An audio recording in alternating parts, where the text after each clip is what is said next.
Fireboat, The Heroic Adventures of the John J. Harvey, written by Maira Kalman.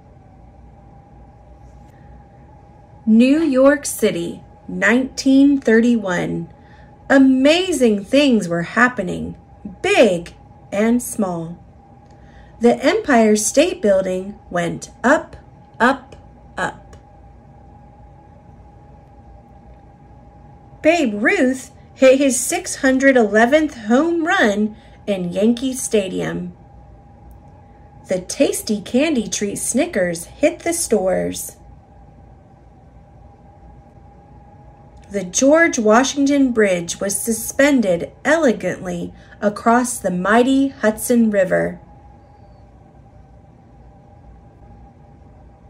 Champion Pendley Calling of Blarney won Best in Show at the Westminster Kennel Club. On a hot and jazzy night, the word hotcha was invented. Hotcha, hotcha. And on a sunny, fresh day, the John J. Harvey Fireboat was launched. There were 12 fireboats in New York City. The Harvey was the largest, fastest, and shiniest fireboat of them all. It had 5 diesel engines, so it could go 20 miles per hour. That's pretty fast. 8 pipes that could shoot 16,000 gallons of water per minute, equal to 20 fire trucks. A control dial in the pilot's cabin. Many brass nozzles housed in the gold room. A very nice can to oil all squeaks. Ropes, called lines, and lots of levers, buttons, and buckets. There was a pilot and a crew ready in 2 minutes to fight the fires. They were a brave group. And there was a dog named Smokey, who did not put out the fires, but had many nice spots. The Harvey went up and down the river, fighting fires. It fought fires at the bustling piers. The piers were the places where ships and trains brought all manner of merchandise to be sold in the city, like wood and cotton and bananas and bubble gum and everything. It fought the fire of the great ocean liner Normandy. Sometimes the Harvey just went out to shoot water in celebration. Many years passed. A new captain had come on board, Bob Lenny. He and his crew fought many fires. But New York was changing.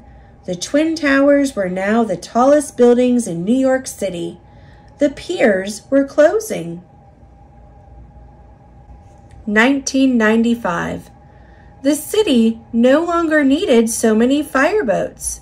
The Harvey was considered old and useless. It sat in the water for 5 years, waiting to be sold for scrap. And then a very surprising thing happened. A group of friends were eating at a restaurant called Florent. They had heard about the fireboat and decided something. Let's save the Harvey. Let's buy her. Everyone needs a fireboat. We won't put out fires. We'll just have fun. And they did. They took it to Cadell's Ship Repair Yard in Staten Island. Even there they said, "She is old. It will be hard to fix her." But the owners said, "Fix." So they fixed beautifully. They repaired the 2 propellers, making them new with a shiny coat of brass. Brass does not rust. They repaired the holes with steel plates and covered the places where the rivets wept. They scraped barnacles and seaweed off the hull and painted her with a shiny coat of red paint. And once again, the Harvey was on the water. Tim, the engineer, keeping things running smoothly. Huntley at the wheel. Jessica, the assistant engineer at the controls in the noisy engine room. Andrew, welding. Chase, helping. John, fixing. Tom, cooking. And Bob Lenny, watching over everyone and being very proud. They made friends with the only other fireboats on the river, the firefighter and the McKean. Everyone said the Harvey is a nice old boat, but she could never be used to fight a fire. Never. Toot, toot, toot, toot. A boat says hello with 4 toots. But then, on September 11th, 2001, something so huge and horrible happened that the whole world shook. It was 8:45 in the morning. Another beautiful and sunny day. 2 airplanes crashed into the Twin Towers. Crashed, crashed, crashed into these 2 strong buildings. The sky filled with fire and smoke. The buildings exploded and fell down to the ground. Many people were hurt. Many lives were lost. The news spread. The city had been attacked. Everyone was terrified. But people were brave. The entire city sprang into action. Firefighters and police officers and doctors and construction workers and teachers and cooks and children and parents. The mayor was strong. He said, "We will all work together. We will not be broken."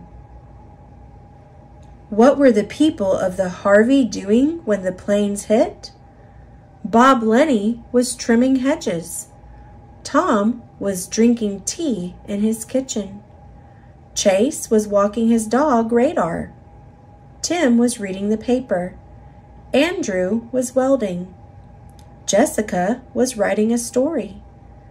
Huntley was reading David Copperfield. John was working. The Harvey was snoozing at the pier. They all had one thought: get to the Harvey. And they did. They called the fire department. "John J. Harvey, ready to help. How can we help?" The answer came: "You can't help fight the fire, but you can ferry people to safety." But suddenly, an urgent message came loud and clear. "John J. Harvey, where are you? We need you. We need you." The water pipes were broken and buried, and the fire trucks that had raced to the scene could not pump water. The firefighters attached hoses to the Harvey. The Harvey fought the fires alongside the McKean and the firefighter. For 4 days and nights, the Harvey pumped water. The crew took turns sleeping. People brought supplies: fuel, sweaters, gloves, pizza, sandwiches, and coffee. They worked and cried. They fought the fire until it was under control. Finally, it was time for the Harvey to go home. Everyone on the boat had never seen anything so terrible, and they had never felt so proud. The Harvey was a hero, and everyone knew it. The Harvey won an important award. National Preservation Award, John J. Harvey, for capping a distinguished career of service by coming out of retirement to provide invaluable aid in New York City's hour of need, October 18th, 2001. At the ceremony, the audience cheered, and some even cried. Now, the twin towers are gone. Something new will be built. The heroes who died will be remembered forever. The Harvey is back to being a very happy boat, not scrapped, not useless, not forgotten. A proud and plucky friend, and all that's left to say is "Hacha" and thank you. Wait a minute, there is something more to say. The friends of the Harvey have found a little tugboat to adopt. Doesn't everyone need a tugboat?